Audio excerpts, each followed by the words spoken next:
It's been great having you at so many back-to-back practices, Korra. I enjoy the opening to show how much this group has bonded as a trio before the relationships get tested. Plus, it's just such an intricate training sequence with the extremely balanced fighting between all of them, with them going down at the exact same time.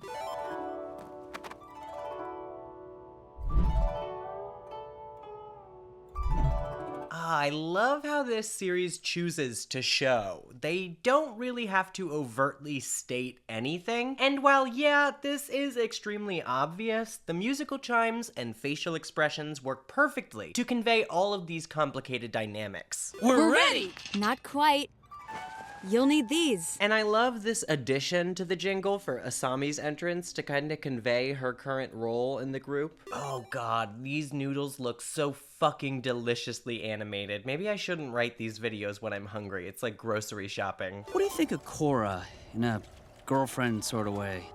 She's great. But I think it makes more sense for me to go for Asami. I was talking about a girlfriend for me. Leave some ladies for the rest of us. This is a great misunderstanding. I don't know if she's really girlfriend material.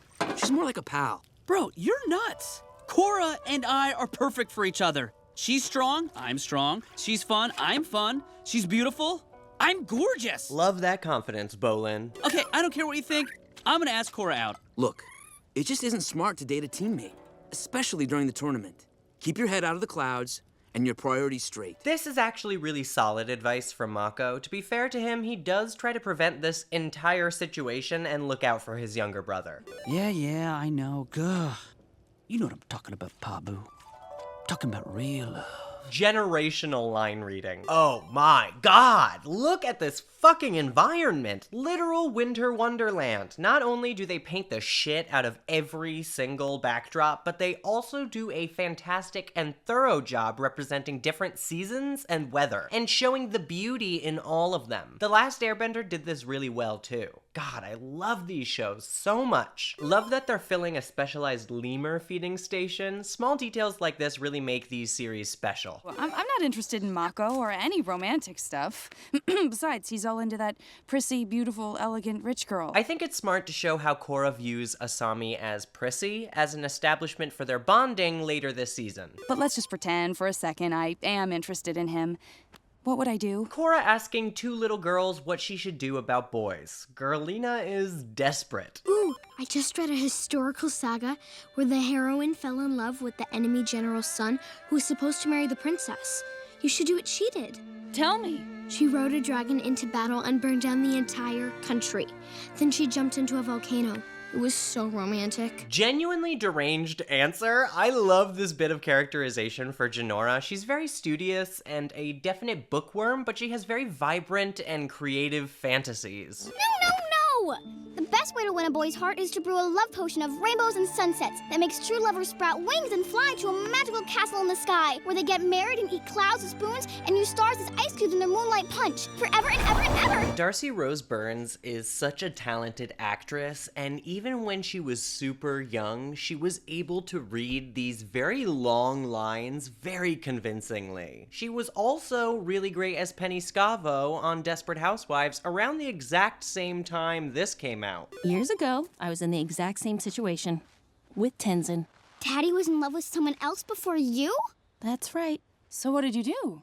Well, for the longest time, I did nothing. I was so shy and scared of rejection, but watching my soulmate spend his life with the wrong woman became too painful. So I hung my chin out there and I confessed my love to Tenzin.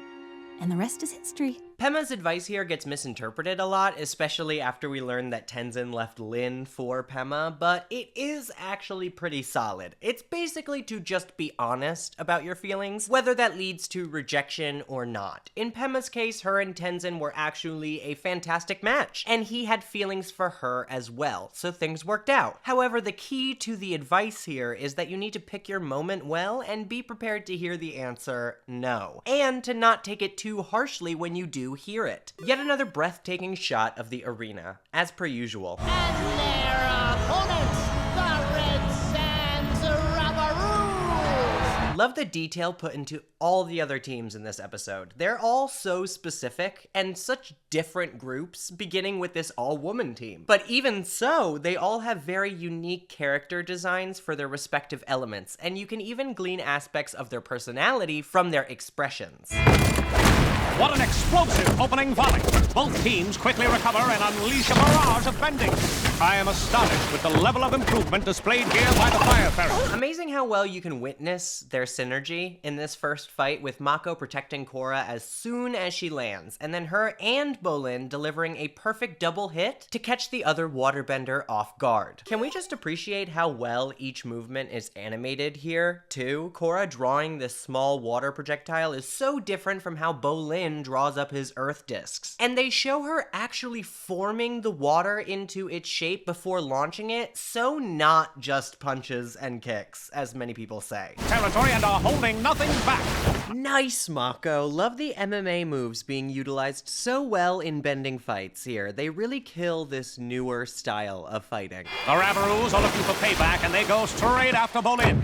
Korra comes to his defense. Again, love how they illustrate the relationship dynamics through this fight. Such clever storytelling. Back into zone 2. The ferrets are on fire tonight. Breathtaking combo from Mako here. God, I just need to praise the animation again. The motion blurring is so well done here, and the unique fighting style for each bender is excellently highlighted. Amazing combo move from Mako and Bolin here. They really show you over and over how destructive these two are as a duo. These ferrets are working together like a well-oiled bending machine. Whew, again, just absolutely stunning combination. So satisfying to actually watch and listen to. I would recommend watching these episodes with headphones on because the sound design is just so peak. Down goes Adi and Ula and Umi. All 3 rounds go to the future industries. Fire, ferrets! You know, they really could have just had this water be still, but they added a moving texture to it, and I really appreciate that detail. So I was thinking we should spend some time together. We've been spending lots of time together. I mean, outside of the gym, and not while searching for kidnapped family members or fighting chi blockers. I don't know. Asami and I are... Look, I really like you, and I think we were meant for each other. Korra, I'm really sorry, but I just don't feel the same way about you. Forget I ever said anything. Ooh, this is so tough to watch. They definitely nail the awkward moments of teenage dating like this one. Korra, I was thinking you and me, we could go get some dinner together, sort of a date situation. Oh, that's really sweet, but I don't think so. I don't feel very date-worthy. Are you kidding me? You're the smartest, funniest, toughest, buffest, talentedest, incrediblest girl in the world. You really feel that way about me? I felt that way since the moment I saw you. Trust me, I know we're gonna have so much fun together. You know what? I could use some fun. So realistic that Korra would take him up on this after feeling down about herself. After that rejection, she really just wants to feel confident again, or honestly just have a fun night. Who's the luckiest guy in the world? Right here, Bolin. Smart way to show that Mako really does care about this. Oh, how do you like it? It's delicious and totally authentic. I didn't realize how much I missed Water Tribe grub. That's great, because this is my favorite joint. Nice to show that there are places like this in this cultural melting pot with people who have brought their culture to this new location and can provide a familiar atmosphere for those who perhaps emigrate from the water tribes. You can even tell from the decorations in the place. It's very realistic and textured, and it shows you how everyone has a place in Republic City. See, you love Water Tribe food, I love Water Tribe food. Just another reason we are so great together. There are good noodles. I think this interaction in particular is really great at showing you how Korra isn't really vibing with Bolin romantically, and kind of pushes him away a little bit when he tries to actually flirt with her. She's more just interested in hanging out with him. That's Tano and the Wolf Bats. The reigning champs, 3 years running. Don't make eye contact. Immediately makes eye contact. This girl is the best. Love how there's 3 posters on the wall of him. Intelligent, quick way to show how vain this guy is. Well, well, well. if it isn't the fire ferrets. I love how Bolin does not stop slurping these noodles during this entire exchange. Tell me, how'd a couple of amateurs like you luck your way into the tournament? Especially you, Avatar.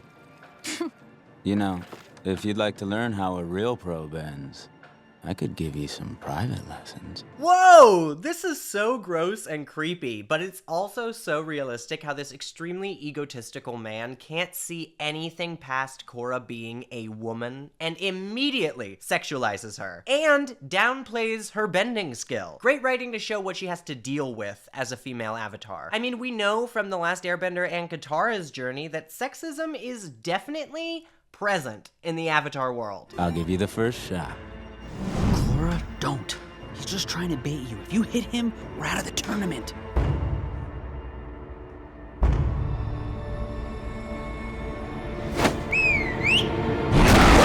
Great that Korra finds a way to put the screws to him without actually hitting him. Shows not only that she can be clever and not outwardly destructive, but also that she doesn't suffer fools or tolerate misogyny. Also, Naga is so fucking terrifying, I'd be surprised if he didn't react like this. Jesus Christ.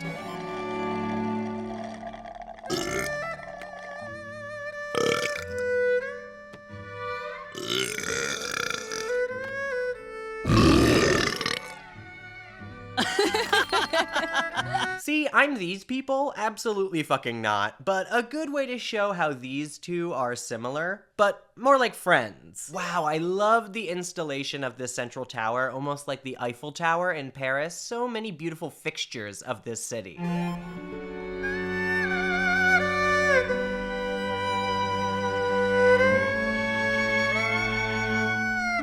Such gorgeous music, as always, and very romantic, too. They always highlight the mood of the scene perfectly. This date shows well how Bolin is really crushing hard on Korra, while she's just kind of having fun with a friend. I mean with Bolin. You got him all in a tizzy, and I know you're only using him to get back at me. I am not. We're just having fun together. What do you care anyway? I'm looking out for my little brother. I don't want to see his heart get broken. Wait a second. You're not worried about him. You're jealous.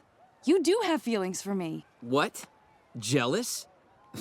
Don't be ridiculous. For the record, I think both of them are telling the truth. Here, I do believe Korra thought hanging out with Bolin was harmless, and I genuinely believe that Mako is getting worried about their involvement, regardless of his feelings for Korra, because he's protective over Bolin. However, their accusations also hold a bit of truth, even if they overshoot a little bit. Mako is confused about his feelings for Korra, and Korra did really only go out with Bolin to feel better about her relationship with Mako. Well-written conflict. Admit it. You like me. No, I'm with Asami. Yeah, but when you're with her, you're thinking about me, aren't you? Holy shit, Korra! She's so bold. This is wild to say to someone out loud, and understandable why Mako would protest so heavily. You're crazy! You're a liar! Hey, Mako! Whoa. I love this gag.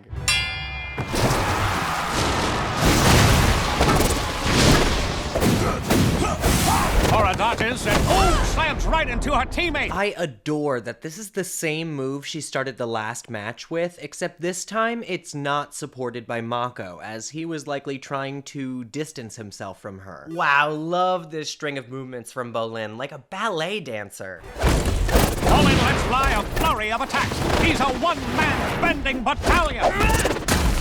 Another super clean combo that shows off Bolin's earthbending prowess, which we honestly needed as we haven't seen him go off before. It's mostly been shining a light on Mako so far. Round 3 is a tie. We go to a tiebreaker to decide the match. Which element do you choose?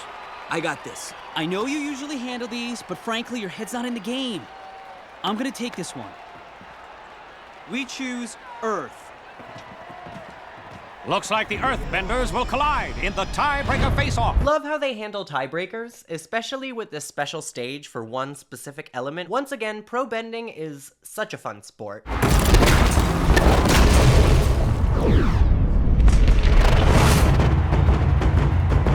Bolin goes in for the grapple. And it's interesting to see how much the game changes to a more sumo-like push them out of the ring challenge. Close quarters. And how bending is still included in that. Chang reverses. Bolin midair, knocking Chang to the edge of the circle. Another strike from Bolin. Such a fantastic strategy from Bolin here shows how well he can think on his feet, or even off his feet, in midair. He's very quick. So, you do like me? Yes, but I like Asami too. I don't know, things are complicated.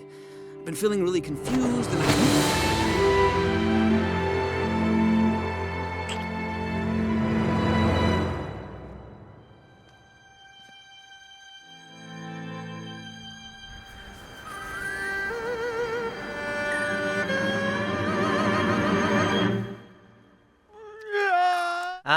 yes. The moment thousands of men on Earth decided to hate Korra forever for simply being a teenager. Really, I do think this is such a real moment for a teenage friend group to experience. Korra's impulsive, young, and feeling love for the first time. I mean, she has barely met other people her age, like ever, before this. Once Mako confesses that there is something there, she can't help but act on it, not understanding the gravity of how it might hurt Bolin. And it's the same with Mako. He's dating someone else, but once Korra makes a move on him, he's kind of swept up in that emotion, rather than actually immediately pulling away. And it's not like either of them are proud of it either. Korra really gets down on herself for this mistake.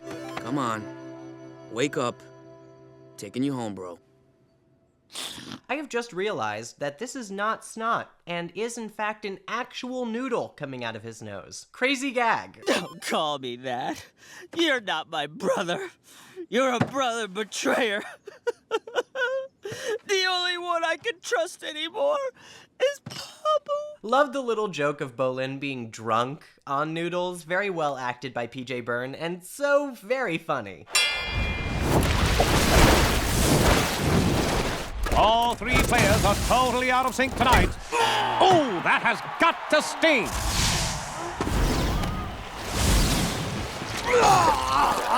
And Bolin loses his noodles, literally. Which reminds me, this match is brought to you by our sponsor, Flamio Instant Noodles. Noodliest noodles in the United Republic. Bringing back Flamio in such a fun way. Flamio, Hotman!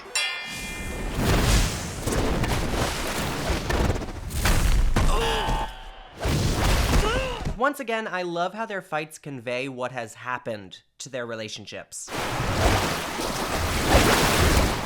Oh, and a blatant hold by the Avatar. Smart showing of how Korra takes out her anger and frustration with her personal life on her opponents. Unnecessary roughness. Move back one zone. I'll unnecessarily rough you up! And the Avatar is slapped with the yellow fan. This little spoof of yellow cards is so great. With the Buzzard Wasps leading 2 rounds to zilch, the Ferret's only hope of winning is with a knockout. Well, I guess there's always next year. Come on, we still have a chance, even if it is a slim one. The way we're playing, we don't even deserve to be in the finals. Look, if we don't pull together and work as a team, we'll never forgive ourselves. Love how determined Korra is here. It takes a lot for her to actually give up on something, even when she is immensely frustrated and down in the dumps or angry with her teammates. A trait to admire, for sure. And Bolin takes a zinger to the shoulder. Looks like it's a clean hit. Oh! Bolin! Mako's in the drink and out of the match. This reaction shows how Mako still has genuine love and care for his brother, to the point where, in the face of him being injured, the match doesn't even matter anymore. But how long can he keep it up? Apparently not very long. The Ferret's dream of making it to the finals now rests in the Avatar's hands. Korra using her airbending movements to evade this barrage of attacks. Are you okay? How's your shoulder? It's messed up pretty bad, but I think I'll be all right. Are we gonna be all right? Of course we are. We're brothers. We'll get through this mess. I'm sorry. Me too. Girls. Seriously. The way these two make up and how quick it is so realistic for brotherly relationships. And it's so sweet to show how this won't really affect their actual relationship one bit. It's just teenager stuff. It does not last. She's dodging every element the Wasp can throw at her. The Avatar finally gains some ground, but with only 10 seconds remaining, it might be too little too late. Wow, Wow, such a satisfying conclusion, and what a way for Korra to single-handedly beat this team. So, I know things are confusing right now, but I hope we can still be friends. Definitely.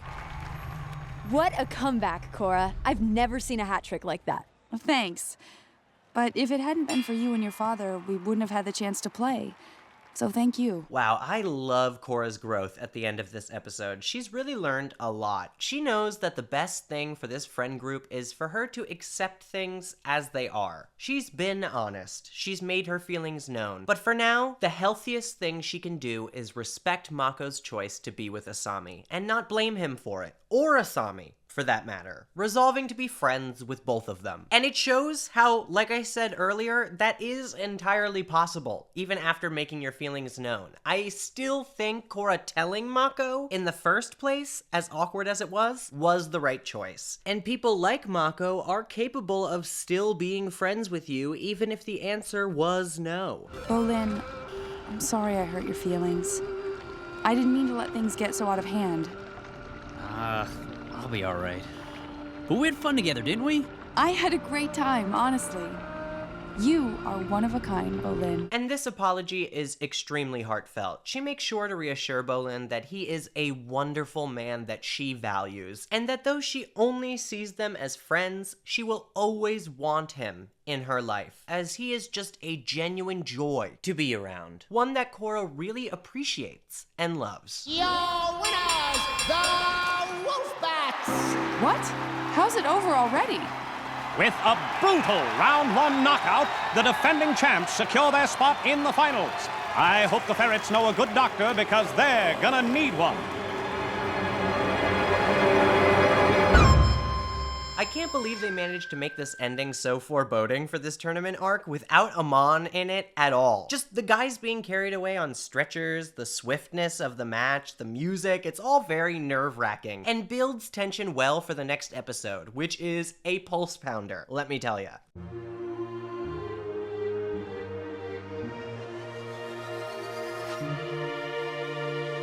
If you enjoyed this video, consider supporting me on Patreon at patreon.com/PosiTVty. That's PosiTVty. There you get all of the videos before they go up on YouTube. You can choose exactly what you want to see on the channel, and you get the unedited essays so you can hear all of my mistakes and the things that I choose to cut out. But any bit of support really helps me out, and I appreciate you being here at all, so thank you so much for liking, commenting, subscribing, even just watching. I appreciate your presence on this earth, and I hope you're having a wonderful, wonderful week. I'll see you for the next video. Let me know what you think it should be. See you next time.